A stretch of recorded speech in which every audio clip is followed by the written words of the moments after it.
Isaiah 38, he said, put your house in order. You're sick, you're going to die. Face the wall. Face the wall. He cried to God and prayed and prayed and prayed.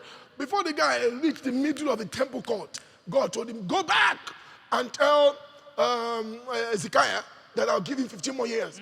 Now the good thing there, the same prophet came back. I'm sure Jonah would not mind if God had said, go back and tell them you shall live. But because Jonah wanted them to prove that God sent me, you know.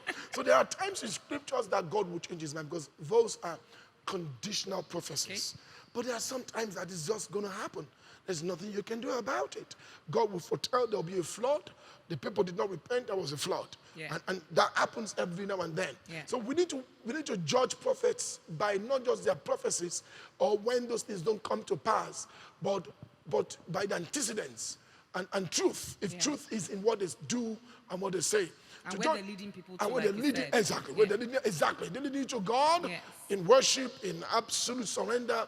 If that's it, then they're not false prophets. So don't let's now say God cannot change his mind when God speaks. No. God has a law, a rule, a book. In his book, he says, whenever a man humbles himself and bows his heart and turns from his wicked way, I will hear from heaven, I will heal their land. Yeah. Ezekiah asked God to forgive him. God did. Ahab, the most hated king in the scriptures, Ahab bowed and humbled himself. God told the prophet, go back to Ahab. Can you see this Ahab? This man has humbled himself. I will forgive him. Listen, this is very strange. I hate to say it this way. People may not understand it, but God is bound by his word to forgive you if you humble yourself. No matter the enormity of your sin, once you humble yourself, it's almost like saying, I can't say it, Lord, forgive me. I hope this does not come out. That's a weakness of God, humility. No man humbles himself before the Lord, and God will not forgive. But the problem is man that is born of a woman. The problem is man that is born of a woman is also proud. If you can only humble, show me in scripture one occasion where a servant of God or a man humbles himself and God did not forgive. Show me one. You can't find any. You can't. Wow. In fact, in Bible school, I said this, and I hate to say it this way. The devil was cast out because of pride. I don't know what would have happened if he had humbled himself. Yes, please.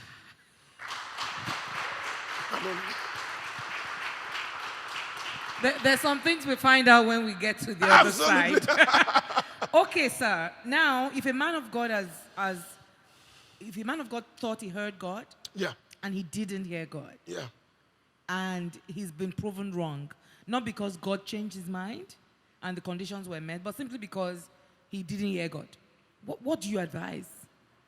Let me tell you the problem I have today. And this problem is very deep. And I want to speak to young people. Let me use this camera. Today, many young people go everywhere saying, God told me. God told me. I heard God. God told me. I'm frightened. I'm afraid. Because most of those times, it's probably not God. It's nothing wrong if you have a feeling. You want to do something. Stop putting everything on God. Stop that nonsense. Be confident enough to say, I want to buy a new car. I want to move out of the country. You don't have to say everything is God. Because God is not a talkative.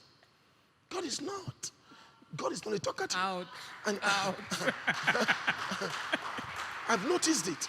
I've noticed that people just say, God, God, God, God. God told me to use this mic. Yes, not this every other one. small thing is God, God. I'm telling you, we've come to a place where we've turned God to a carnal puppet. Watch me, watch me. Wow. Watch me. You say things, you do things that hurt me. I react. Say, after she did that, I was angry. I went to God to go and pray about it, and God said, leave. God does not react like that, God. God does not react in the flesh. God does not react in the flesh. God is a spirit. God is not flesh. That's man. That's man. God will not just react in the flesh every time. Me and Jackson were fighting. And so when me and Jackson were fighting, so I went to go and pray. God said, maybe it's time for you to move. because I'm fighting Jackson? One usher didn't greet me well in church on Sunday, so I was not happy. And now I called the second time. So I went to God in prayer. Lord, what are you saying to me? Are you speaking? And God said, yes, my son. Yes, my son. What do I do? Move. You will keep moving. Because every church you go to, ushers will offend you. You keep going to meet God. God will keep saying, move. As if God does not want to train you. That's right. Why can't God say, stay? I'm training you in a place of patience, forgiveness, long suffering, endurance, those perseverance. I've set my scriptures. Those things are there. How come the Holy Ghost has quit teaching, training, molding us in the place of prayers, the place of perseverance, the place of long suffering, the place of endurance? How come the Holy Ghost has quit that? And he wants us to move every now and then, to react in the flesh, to fight back, and then hide under the cloak of God told me, God told me. I think 1,000 times that we say God told me, it's not God, it's our flesh. Wow. It's our flesh. Listen, whenever God speaks to me, I don't have to come and tell you God spoke to me. And that's why I tell people, why must I say it? I don't have to tell everybody God told me something. I don't have to. Wait a minute, God told me. That's what I tell you. It's me and God. Then keep it to yourself. Why are you coming to tell everybody what God told you? Did God ask you to go and tell them? After all, God was speaking to you. God told you to stand up. Say, hello, God told me stand up. We don't want to know. Stand up. That's you and God. When you see people do that every now and then, it's to shut other people up.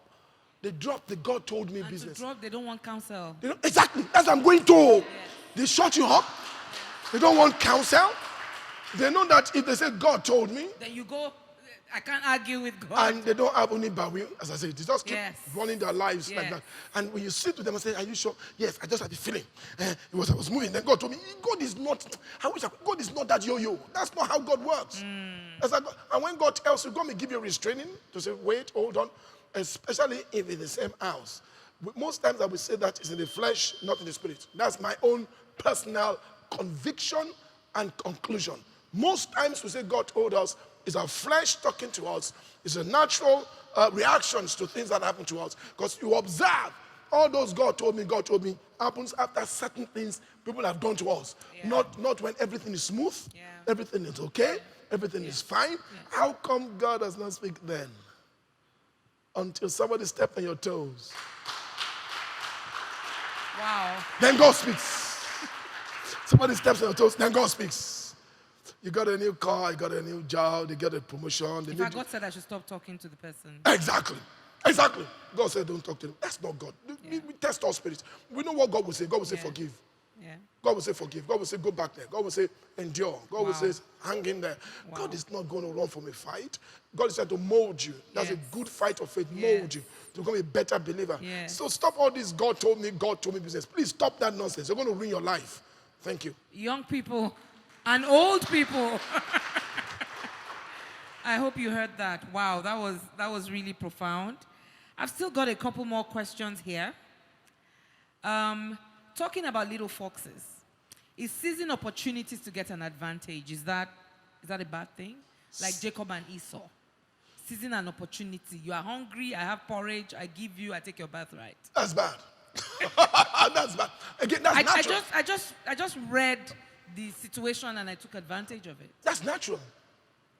Listen, the natural reactions, natural actions, and things we do naturally, I won't call them sinful, but in the eye of the Spirit, carnal.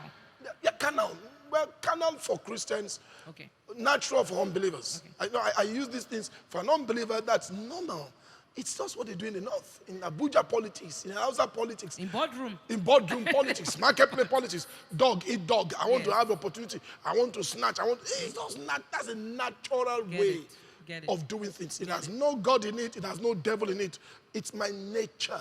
Nature, natural. No God, no devil. No devil, no God, natural. However, for Christians, I keep saying that because we've forgotten that we're Christians. What has happened is because of no teaching in church, everything we do naturally, we keep thinking is spiritually.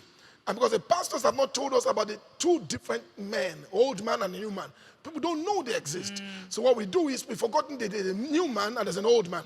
So we work with the dictates of the old man in church, and we tend to think, after all, I'm born again. That must be God telling me to do it, or something wrong with it. Meanwhile, we haven't renewed our minds. We are exactly. We need to go back to the basics and to teaching that when you're born again, there's an old man that got born again, now you're a new man. That new man needs to be renewed on the inside with a mindset to start understanding how he or she should think as a new man, not just old man. Now you see how the old way of thinking, you just bring it to Christ, and you think what it means to be a Christian is to go to church but still do your old thing, old way of doing things. No, you are supposed to change and get better. So what Esau did was natural. But Jacob did was natural. But in Genesis 32, don't forget, at Genesis 27, when Jacob did that, he had never heard God's voice. He had never had an encounter with God. We keep forgetting that.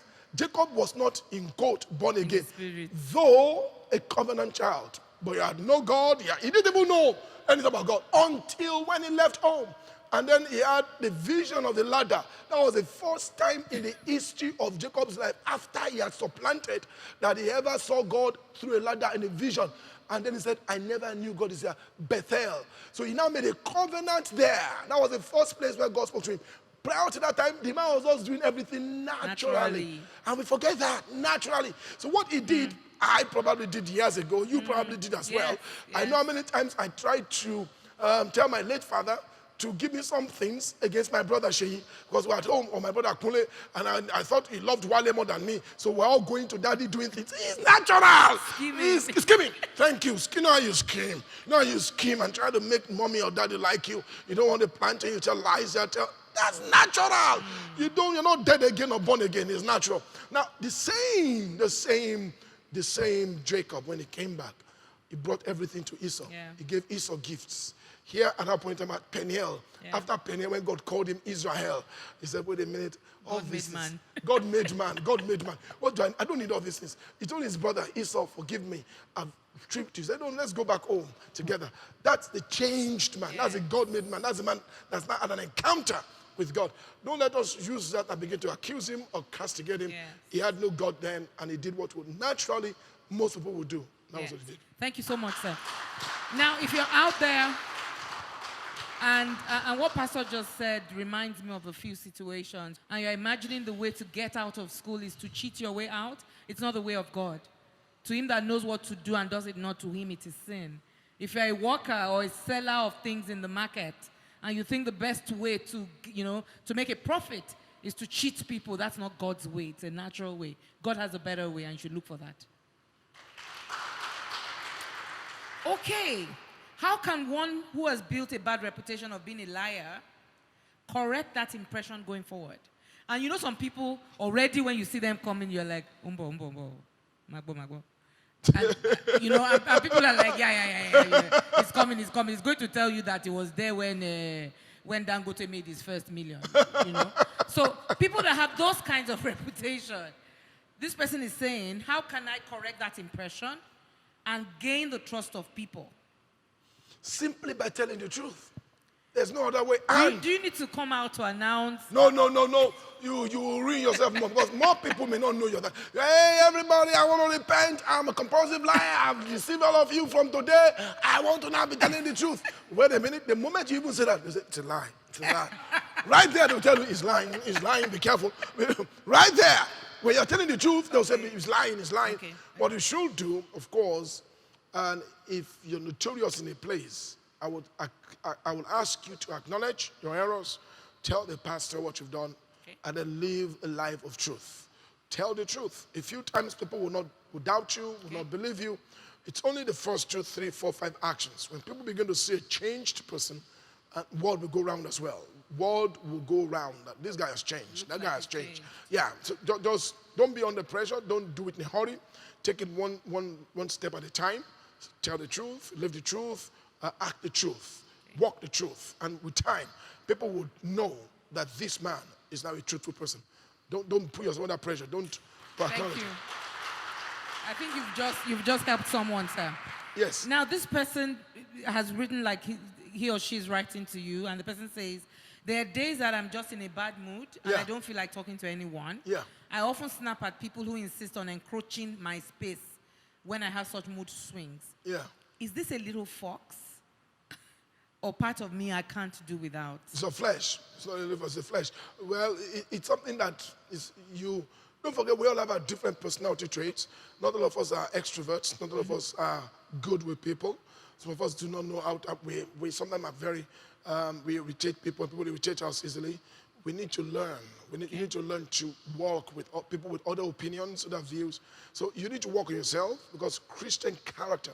Paul said in Galatians 4 verse 19 that my little children of whom I travail again to Christ be formed in you. We forget there is a formation process, and it takes time. It said till Christ. Till means it's a time thing. It's a process. Till Christ be formed. If people try to rush it, don't rush the formation of Christ within you. That simply means the character, the things that people will look at you and say, yeah, this person is a Christian. So I think it's the flesh. If you see the works of the flesh are manifest, Galatians 5. So you snap at people, you're impatient with people, you have your mood swings, you walk in. So we need to walk with you. You need to ask God to help you. That's not Christ-like. You need to ask God to help you. You're bringing so much baggage from your old life into your new life. So you're bringing so much stuff from out there into in here. And so you begin to continue like that. Ask God, this is wrong. Let me drop it. I want to change. The Bible speaks about the weight which so easily besets us. So these are little weights that you're carrying.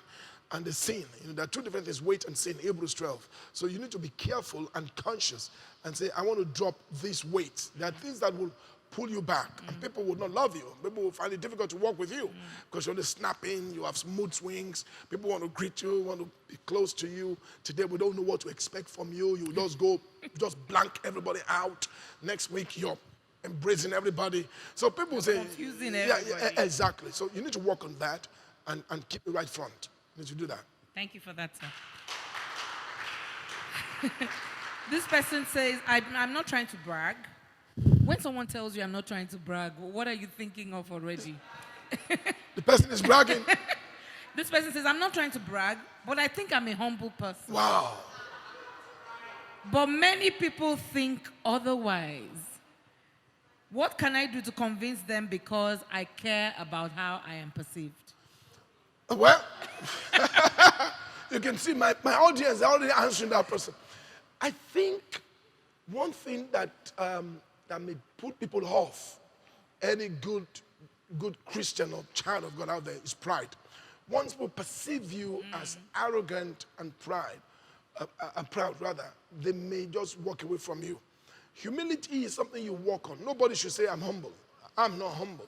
I'm working on it, because Christ is a embodiment of it. Of humility. And if you see what Christ did on the cross of Calvary, it helps us to know how we should work and how we should live our lives.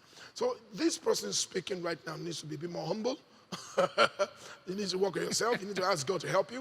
You need to consciously think less. Do not think more highly of yourself. Prefer than you ought to. Romans 12 verse 3. Prefer the other person better than you. Philippians 2. Think that people are better than you and give them the place of honor. Honor men and women around you. To honor people and to respect people is one of the finest things a man can do on earth. Just give men around you honor. Respect them, honor them, the rich, the poor, the old, the young, the different tribes. Just ensure that you make people feel loved when they come in contact with you. And when they live in your presence, make them remember that somebody made them feel, gifted and appreciated. Once you do that, that takes a bit of humility, meekness. It takes a bit of self-awareness, and then saying to yourself, less of me, more of them. That's what Christ wants us to do. Less of me, more of them. How can I make everybody around me, feel, appreciated, feel loved? This person needs to work on his humility. We all need to do so. We all need to. I need to every now and then. Nobody ever gets to the point where you say, I'm fully humble. To get more of these videos, just click on the subscribe button and the notification bell so that you can get notified once a video is uploaded. Listen to me, folks. I'd like you to subscribe. Subscribe, and guess what? Subscribe again. Thank you very much. I'll see you later.